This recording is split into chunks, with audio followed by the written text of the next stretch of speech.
You know what's funny about marriage? You spend 40 years building a life with someone, raising children, sacrificing your dreams, standing by them through every failure and success, and then one day they look at you like you're a stranger and walk away. Just like that. I'm Barbara Henderson, and I'm 70 years old. For 4 decades, I believed I had a partner, a companion, someone who would grow old with me. Instead, I got a man who decided that freedom was more valuable than our life together. But here's the thing. What he didn't know was that I had my own definition of freedom, and it was about to change everything. Before I tell you what happened, I want to know, where are you watching this from? Drop your location in the comments. I love knowing I'm not alone in this, that somewhere out there, someone understands what it means to be underestimated. Now let me take you back to where it all began. It was a Tuesday morning in March. I remember because Tuesdays were our grocery days, had been for 38 years.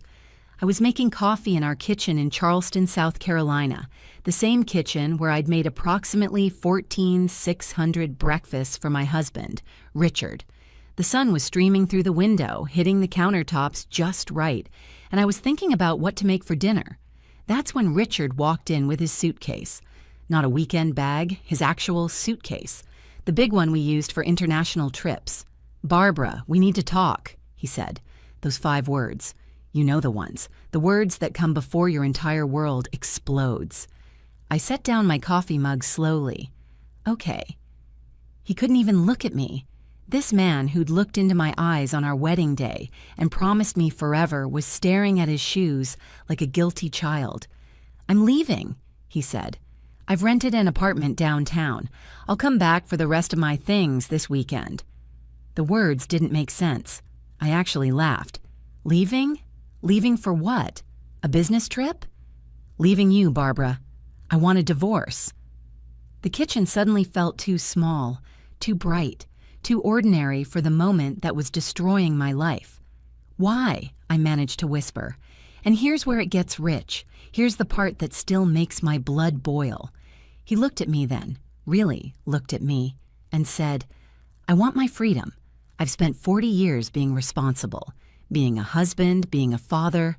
I've provided for this family, worked at the same company for 35 years, and now I want to live for myself.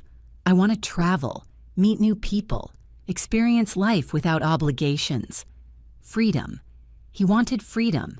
From me, from our marriage, from the life we'd built together. I stood there in my bathrobe, my 69-year-old face bare of makeup, my hands still warm from the coffee mug, and I realized something devastating. I had become his prison. "So that's it?" I asked. 40 years, and you're just done?" He picked up his suitcase. "I've already talked to a lawyer. You'll be taken care of financially. The house is paid off. You'll be fine." And then he walked out. Just like that.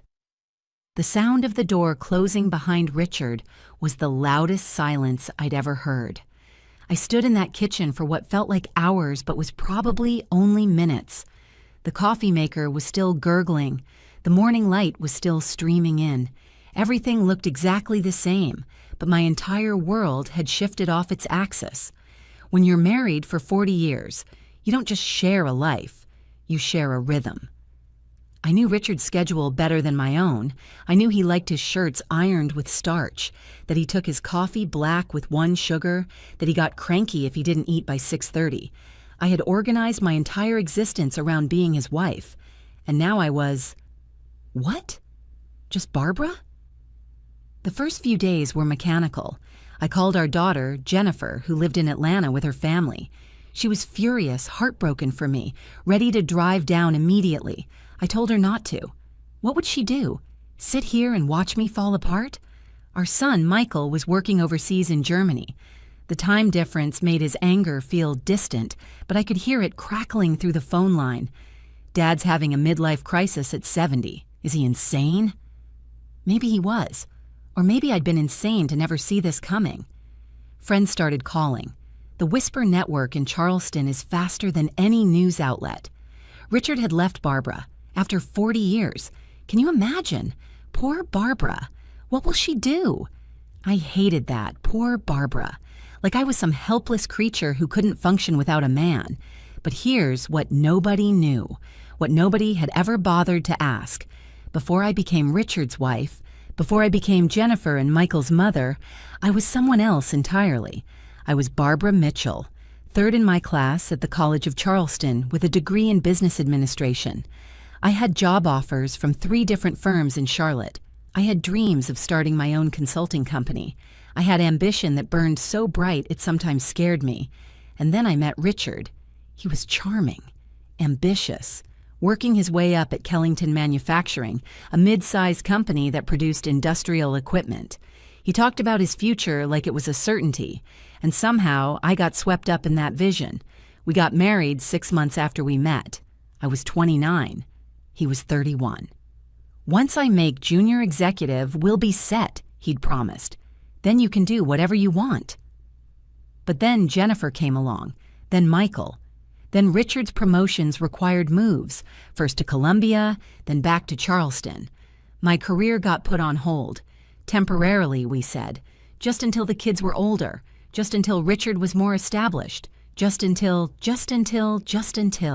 40 years of just until. And now, sitting in my empty house with divorce papers on the way, I realized something that made me feel both furious and strangely exhilarated. I had given up everything for a man who'd just given up on me. Richard wanted freedom? Fine. But what he didn't understand was that he'd just freed me too, and I was about to remind him and everyone else exactly who Barbara Mitchell Henderson really was. The forgotten woman was about to become unforgettable. Grief does strange things to a person. Some people eat, some people stop eating, some people sleep for days. Me? I got curious. A week after Richard left, I was sitting at my computer at 2 a.m, unable to sleep, when I decided to look up Kellington Manufacturing. Richard had worked there for 35 years, starting as a junior accountant and working his way up to chief financial officer. It was his entire identity. When people asked what he did, his chest would puff out as he said, "I'm CFO of Kellington." I'd been to countless company dinners, Christmas parties, retirement celebrations. I knew the CEO, Marcus Kellington, and his wife, Patricia. I'd made small talk with board members. I'd smiled and played the supportive wife role perfectly, but I'd never actually paid attention to the business itself. Now I dove in deep. Kellington Manufacturing had annual revenues of approximately $48 million. They employed 230 people. They'd been family-owned for 3 generations, but according to recent news articles I found, Marcus Kellington was getting older, 76, and his children had no interest in taking over the company. There were rumors of a potential sale. I dug deeper, using some of the research skills I developed during my abbreviated business career decades ago. Financial databases that required subscriptions, industry reports, local business journals. What I found was fascinating. Kellington Manufacturing was profitable, but stagnant. They'd been doing the same thing the same way for 30 years. Their main contracts were with 3 major clients, all of whom were aging out or consolidating. The company needed innovation, needed to diversify, needed fresh leadership, and Marcus Kellington was actively looking for a buyer. The asking price, according to a business broker listing I found buried in an industry website, was $32 million. I sat back in my chair, my heart pounding. $32 million. I didn't have $32 million. Richard and I had savings, retirement accounts, the house, but nothing close to that amount. Even with a divorce settlement, I'd be comfortable but not wealthy. Certainly not buy a company wealthy, but I couldn't stop thinking about it. Richard's entire identity was tied to that company. He strutted around Charleston like being CFO made him important. He networked at the country club, played golf with Marcus Kellington, attended board meetings like he was integral to every decision. What would happen if someone bought that company? What would happen if that someone was me? The idea was absurd, impossible. I was a 70-year-old woman who hadn't worked in the business world in 4 decades. I'd been a stay-at-home mother, a volunteer, a member of the garden club. Nobody would take me seriously. But the more I thought about it, the more the idea took root. Richard wanted freedom from me. What if I became his boss? What if the woman he'd discarded, the woman he deemed no longer useful, became the person controlling his career, his salary, his future? I smiled in the darkness of my study. It was a crazy idea, absolutely insane. But I'd spent 40 years being reasonable, being supportive, being the woman everyone expected me to be. Maybe it was time to be unreasonable. Maybe it was time to shock everyone, including myself. You can't buy a company on anger alone. Trust me, I learned that quickly. The morning after my late-night revelation, I woke up with renewed purpose. For the first time since Richard walked out, I didn't feel destroyed. I felt dangerous, but dangerous without a plan is just reckless. I needed help, real help. The kind of help that understood mergers, acquisitions, and high-stakes business negotiations. So I called the one person I knew who might listen without thinking I'd lost my mind. Thomas Chen. We'd known each other since college. He'd been in several of my business classes, and we'd stayed in casual touch over the years through Christmas cards and occasional emails. While I'd been raising children, Thomas had built a career as a mergers and acquisitions attorney in Charlotte. He was semi-retired now, but still consulted on major deals. "Barbara Henderson," he said when he answered, surprise evident in his voice. "It's been at least 3 years. How are you?" "Richard left me," I said, not bothering with small talk. "And I want to buy his company." There was a long pause. Then, "I'm going to need you to repeat that." I told him everything. The abandonment, the divorce, my research into Kellington Manufacturing, my admittedly insane idea to acquire the company where my soon-to-be ex-husband worked as CFO. To his credit, Thomas didn't laugh. He didn't tell me I was being emotional or irrational. He listened. "Okay," he said finally. "Let's say you're serious. Do you have $32 million? "No, but I have options." "Such as?" "I'd been thinking about this all night. The house is worth about $1.2 million. My divorce settlement should be substantial. Richard has significant retirement accounts, investment portfolios. Combined with my own savings, I could potentially have access to 3, maybe 4 million in liquid assets. That's nowhere near enough, which is why I need investors, silent partners, people who see the potential in Kellington Manufacturing and are willing to take a chance on me turning it around." Thomas was quiet. I could hear him thinking through the logistics. "Barbara, I'm going to be straight with you. This is complicated. You'd need to convince investors that you can run a manufacturing company despite having no recent business experience. You'd need to conduct due diligence, negotiate terms, structure the deal, and you'd need to do it all quickly before someone else snatches up the company. This isn't revenge. This is a multi-million-dollar business transaction." "I know. Do you? Because once you start this process, there's no going back. If word gets out that you're trying to buy Kellington, it'll spread through Charleston like wildfire. Richard will know. The whole community will know. You'll be under a microscope." I thought about that, about the gossip, the judgment, the whispers of poor Barbara turning into crazy Barbara. And I realized I didn't care. For 40 years, I'd worried about what people thought, about being the perfect wife, the perfect mother, the perfect hostess, about not making waves or causing scenes. Richard had freed me from all of that. "Thomas," I said quietly, "I've been invisible for 40 years. Maybe it's time people see me." He laughed, actually laughed. "All right then. When can you come to Charlotte? We have work to do." "Tomorrow," I said. "I'll be there tomorrow." Raising $32 million is not for the faint of heart. Thomas connected me with his network, private equity firms, angel investors, retired executives looking for interesting opportunities. Over the next 6 weeks, I pitched my vision for Kellington Manufacturing to 17 different potential investors. Most meetings went the same way.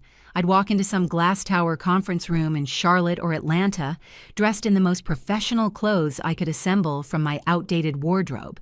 They'd see a 70-year-old woman and their expressions would shift, polite but skeptical, like I'd wandered into the wrong meeting. Then I'd open my presentation. I'd researched everything: Kellington's financials, their client base, their competitors, market trends in industrial manufacturing. I'd identified 3 key areas where the company was leaving money on the table: outdated equipment limiting production capacity, failure to pursue contracts with emerging tech companies needing specialized parts, and zero investment in sustainable manufacturing practices that were becoming industry requirements. Kellington Manufacturing is profitable despite itself, I told a room full of investors in Atlanta. Imagine what it could do with actual strategy. Some investors were intrigued. Others dismissed me outright. Mrs. Henderson, one particularly condescending man in his 50s, said, "With all due respect, your business experience is from the 1980s. Manufacturing has changed significantly." "You're right," I replied, "which is why I'd be hiring a strong operational team with current expertise. My role would be strategic oversight and ownership. I'm not trying to run the factory floor. I'm trying to transform the business model." He wasn't convinced. Neither were investors 6, 9, and 12. But investor number 13 was different. Her name was Patricia Okonkwo, a Nigerian-American entrepreneur who'd built and sold 3 companies in different industries. She was 62, sharp as a blade, and didn't waste time with pleasantries. "Why do you really want this company?" she asked me directly. "And don't give me the speech about untapped potential. I've read your materials. Tell me the truth." So I did. I told her about Richard, about being left after 40 years, about feeling erased and invisible, about wanting to prove that I was more than just someone's wife. Patricia leaned back in her chair, studying me. "You want revenge." "I want recognition," I corrected. "There's a difference." She smiled. "Is there? Revenge is destructive. It's about hurting someone. Recognition is about proving your own worth. I genuinely believe I can turn Kellington around. But yes, the fact that my ex-husband works there and will have to watch me succeed, that's extremely satisfying." Patricia laughed, a real deep laugh. "I like you, Barbara. You're honest. Too many people in business hide behind corporate speak. All right, I'm in for $6 million, but I want quarterly reports and a seat as an advisory board member." Done. Over the next 3 weeks, Thomas and I assembled the rest. Patricia brought in 2 other investors from her network. A private equity firm committed $12 million for 40% equity. I leveraged everything I had: the house, Richard's retirement accounts that would become mine in the divorce settlement, my savings, for another $4 million. By mid-June, we had it. $32 million. Thomas drew up the offer to purchase Kellington Manufacturing, and then we waited to see if Marcus Kellington would accept. Richard still had no idea what was coming. Marcus Kellington called me personally on a Thursday afternoon. "Barbara, Marcus Kellington here. I received a purchase offer for my company, and your name is on it as the primary buyer. Is this some kind of mistake?" I took a deep breath. "No mistake, Marcus. I'm serious." "You want to buy Kellington Manufacturing?" "Yes." There was a long pause.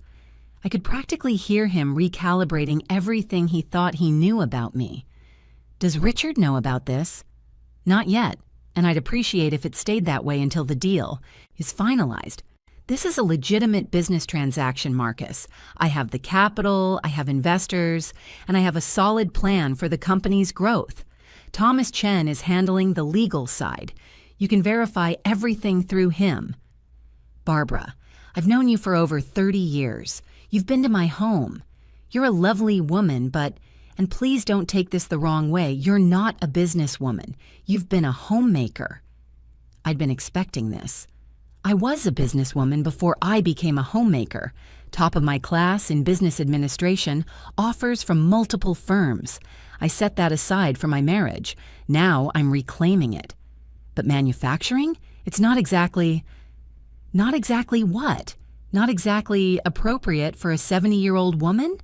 Marcus, you're 76. If you can run this company, I can certainly own it. He laughed at that. Actually laughed. Fair point. Look, I'll be honest with you. I've had 2 other offers, both from larger manufacturing conglomerates. They're offering similar prices, but with clauses that would mean layoffs and restructuring. Your offer promises to keep the current workforce intact. That's correct. I believe Kellington's strength is its people. I want to invest in them, not gut them. Another pause. I'm going to need to meet with you and your investors. Due diligence. Can you come to Charleston next week? Absolutely. The meeting happened 6 days later in Kellington's conference room, the same conference room where I'd attended countless boring company dinners, smiling politely while the men talked business. This time, I sat at the head of the table. Patricia Okonkwo joined via video conference, as did representatives from our private equity partners. Thomas Chen sat beside me, our documentation impeccable. Marcus reviewed everything: financials, business plan, transition strategy. His own lawyers were present, asking pointed questions. 4 hours later, Marcus set down the final page. Your plan is solid. More solid than I expected, frankly. You're offering fair value, keeping my employees and honoring existing contracts. He looked at me directly. But I have to ask one more time. How does Richard factor into this? He's my CFO. This is going to be extraordinarily awkward. That's between Richard and me, I said calmly. As far as the business is concerned, he's a valuable employee with institutional knowledge. Unless he chooses to resign, I have no intention of firing him. Marcus studied me for a long moment. Then he extended his hand across the table. All right, Barbara, you have a deal. We shook. Just like that, I became the owner of a $48 million manufacturing company and my ex-husband's boss. If you're enjoying this story and want to see what happens next, hit that subscribe button. Because trust me, this is just the beginning. The closing took 3 weeks. Lawyers, paperwork, financial transfers. It felt like the longest 3 weeks of my life. Richard still didn't know. The official closing was scheduled for July 15th. I'd be announced as the new owner of Kellington Manufacturing that morning at a company-wide meeting. Richard would be there. I barely slept the night before. Not from anxiety, from anticipation. The meeting was set for 9 a.m. at Kellington's main facility. I arrived early with Thomas, Patricia, who'd flown in to see this moment, and Marcus Kellington. Marcus had told his leadership team that the company had been sold and that the new owner would be introduced today, but he'd kept my identity confidential per our agreement. As far as Richard knew, he was simply attending a standard announcement meeting. Employees filed into the large assembly area. 230 people, some curious, some anxious about what new ownership might mean. I saw Richard arrive with several other executives. He looked good. Tanned, relaxed. His freedom apparently agreed with him. He hadn't seen me yet. I was standing in a side office with Patricia and Thomas, watching through the window. You ready?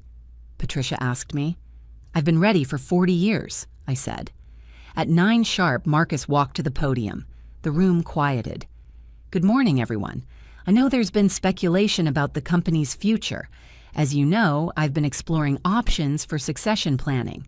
I'm 76, my children aren't interested in the business, and I wanted to ensure Kellington Manufacturing went to someone who would preserve its legacy and invest in its future. People nodded. Richard was standing with his arms crossed, looking professional and slightly bored, like he'd sat through 100 meetings just like this.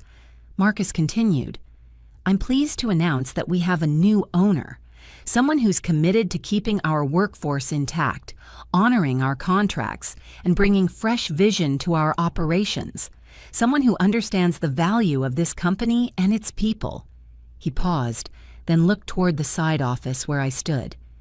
Please welcome the new owner of Kellington Manufacturing, Barbara Henderson."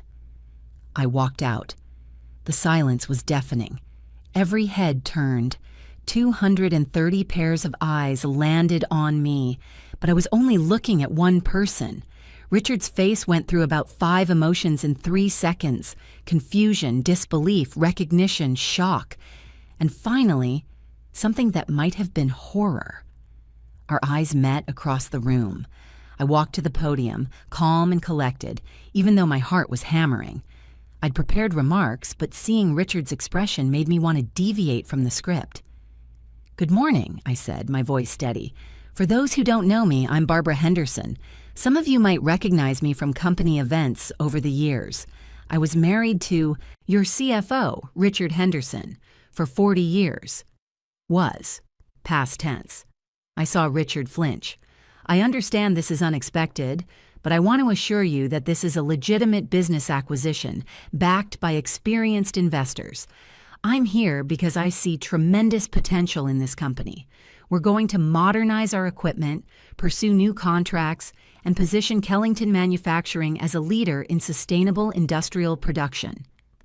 I outlined my vision. 5 minutes of concrete plans, financial commitments, timeline for changes. The employees started to relax. These were real plans, not corporate platitudes. But Richard looked like he might be sick. When I finished, Marcus opened the floor for questions. A dozen hands went up. Richard's wasn't one of them.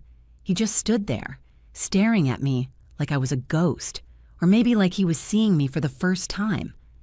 After the meeting, Marcus gave me a tour of the facility, my facility now. The production floor, the offices, the break rooms. Employees were polite but clearly processing the shock. Richard had disappeared immediately after my announcement. "He left through the side entrance," Marcus told me quietly. "Didn't say a word to anyone. You want me to call him?" "No," I said. "He'll need time to process. We'll talk when he's ready." But I wasn't going to chase him. That wasn't the point of any of this. I spent the rest of that first day meeting with department heads, reviewing operations, asking questions. I had so much to learn, and I wasn't going to pretend otherwise. "I don't know everything about manufacturing," I told the operations manager, a woman in her 50s named Carol who'd been with the company for 23 years. "But I know how to analyze systems, identify inefficiencies, and listen to people who do know. Tell me what's working and what's not." Carol looked surprised that I was actually asking. "Well, our main bottleneck is in quality control. We're using the same inspection process we've used for 15 years, but with newer contracts requiring tighter tolerances, we're creating backups. We need updated testing equipment." "How much?" "About $200,000 for the system we need." I pulled out my phone and made a note. "Get me a full proposal by Friday. If the numbers make sense, we'll move forward." Her eyes widened. "Just like that?" "Just like that. Marcus has been conservative about capital expenditures because he was planning to sell. I'm planning to grow. Different priorities." Word spread quickly through the company. The new boss was actually listening, actually willing to invest. By 3 p.m., my temporary office, Marcus's old office, which I was using until I could set up my own, had a line of people waiting to talk to me. Suggestions for improvements, complaints about processes, ideas for new products. I listened to every single one. At 5:30, when the day shift was ending, my assistant knocked on the door. Yes, I had an assistant now, Marcus's longtime secretary, Denise, who'd agreed to stay on. "Mrs. Henderson, your ex-husband is here. He wants to speak with you." There it was. "Send him in," I said. Richard walked into the office looking like he'd aged 5 years in 8 hours. His tie was loosened, his face pale. "Barbara," he said. "Richard, have a seat." He sat, then stood, then sat again. I can't. How did I buy a company?" I finished. "Investors, capital, a solid business plan. It's not that complicated when you actually have ambition." He flinched at that. "Good." "You did this to humiliate me," he said. "No," I replied calmly. I did this because I saw an opportunity and I took it. Your presence here is incidental to my business objectives." Incidental? Barbara, I've worked here for 35 years. I'm the CFO. And you can remain the CFO, assuming you're good at your job. Are you good at your job, Richard? He stared at me like I'd slapped him. You know I am. Then we don't have a problem. This is a business, not a marriage. You wanted freedom from personal obligations? Here it is. We're now purely professional colleagues. I'm the owner. You're an employee. That's the extent of our relationship. Richard tried to resign twice in the first month. The first time, I rejected it. You have institutional knowledge this company needs during the transition. Your resignation would be detrimental to operations. The second time, I called his bluff. If you really want to leave, I won't stop you. But running away because you're uncomfortable isn't freedom, Richard. It's cowardice. He stayed. It wasn't easy for him. I could see that. Every day he had to watch me make decisions, lead meetings, transform the company he'd thought he understood. And transform it, I did. Within 3 months, we'd upgraded our quality control systems, landed 2 major new contracts with tech companies, and implemented a sustainability initiative that got us featured in an industry magazine. Revenue increased by 18%. Employee satisfaction scores went up for the first time in 5 years. I hired a brilliant operations director, promoted Carol to VP of Quality Assurance, and brought in a young marketing manager who understood how to position us for 21st century manufacturing. The company was thriving. Richard, meanwhile, was competent but diminished. He did his job, managed finances, reported to me weekly, attended meetings. But the swagger was gone. The man who'd walked out of our marriage wanting freedom now sat in my office every Friday afternoon for status updates, answering my questions, justifying his decisions. I wasn't cruel. I never berated him or made personal comments. I was professional, fair, and demanding of excellence, just like I was with every other employee. But the power dynamic had shifted irreversibly, and we both knew it. The Charleston community was absolutely scandalized, of course. Dinner party conversations came to screeching halts when I walked into rooms. I heard the whispers. Can you believe she bought his company? Is that even legal? Isn't that some kind of conflict of interest? My friends were divided. Some thought I was brilliant. Others thought I was being vindictive. Jennifer flew down from Atlanta to see me. We had lunch at my favorite restaurant downtown. "Mom, are you happy?" she asked me directly. "Really happy? Or are you just proving a point?" I thought about that. "Both," I admitted. "I'm proving a point and I'm happy doing it. Your father thought I was obsolete, that I'd spent 40 years being nothing but his wife, and I'd have no identity without him. He was wrong, Jenny. I had an identity. I just stored it away. Now I've taken it back out." She smiled. "Good. He deserved this. He really did." "Maybe," I said, "but that's not why I did it. I did it for me." By month 6, something interesting happened. Richard knocked on my office door after a Friday meeting. "Barbara, can we talk off the record?" I gestured to the chair. "All right." He sat down, looking more humble than I'd ever seen him. I was wrong about leaving, about thinking I needed freedom from our marriage. I was an idiot. I waited. You're incredible. Watching you run this company, transform it, command respect from everyone, I realize now that I never really saw you. I took you for granted for 40 years, and I'm sorry. I'm genuinely sorry. It was the apology I'd waited months to hear, and I felt absolutely nothing. "Thank you for saying that," I replied calmly. "But I don't need your validation anymore, Richard. I don't need you to see me. I see myself." Richard did eventually resign, not out of spite or embarrassment, but because at 71, he genuinely wanted to retire. He moved to Florida, found a condo near the beach, took up fishing. We're not friends. We're not enemies. We're simply 2 people who once shared a life and no longer do. The divorce was finalized while I was in the middle of negotiating our biggest contract yet, a 5-year deal with a major aerospace company. I signed the papers in my office between meetings, barely breaking stride. People ask me if I regret it. Buying the company, becoming Richard's boss, making such a dramatic statement. I don't. Not because of what it did to Richard. That was never really the point, despite what it looked like from the outside. I don't regret it because it gave me back something I'd lost decades ago, myself.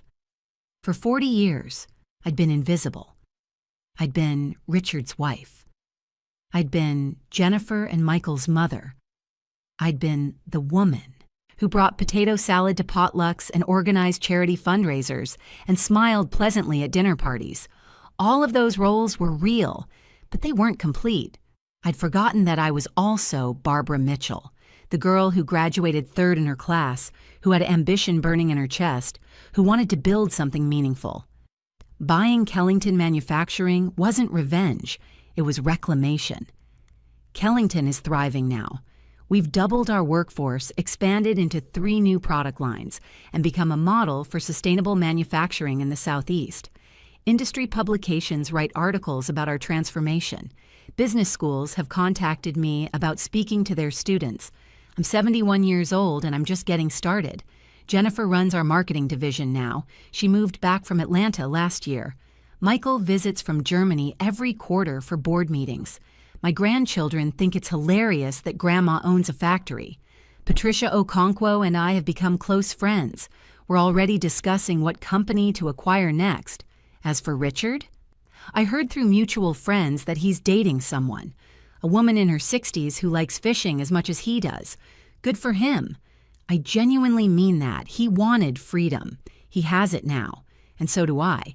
The difference is I used my freedom to build something, to prove something, to become someone I'd always been capable of being but had never given myself permission to be. That's what I want you to understand if you're watching this and you're feeling invisible, feeling discarded, feeling like your best years are behind you. They're not. You are not obsolete just because someone else couldn't see your value. You are not finished just because one chapter of your life ended. You are not limited by other people's narrow vision of who you should be. I bought a company at 70 years old with no recent business experience, turned it around and made it more successful than it had been in decades. If I can do that, imagine what you can do. The only person who can make you invisible is you, and I decided to be visible. That's my story. The woman who went from abandoned wife to company owner, from invisible to unforgettable, and I wouldn't change a single thing.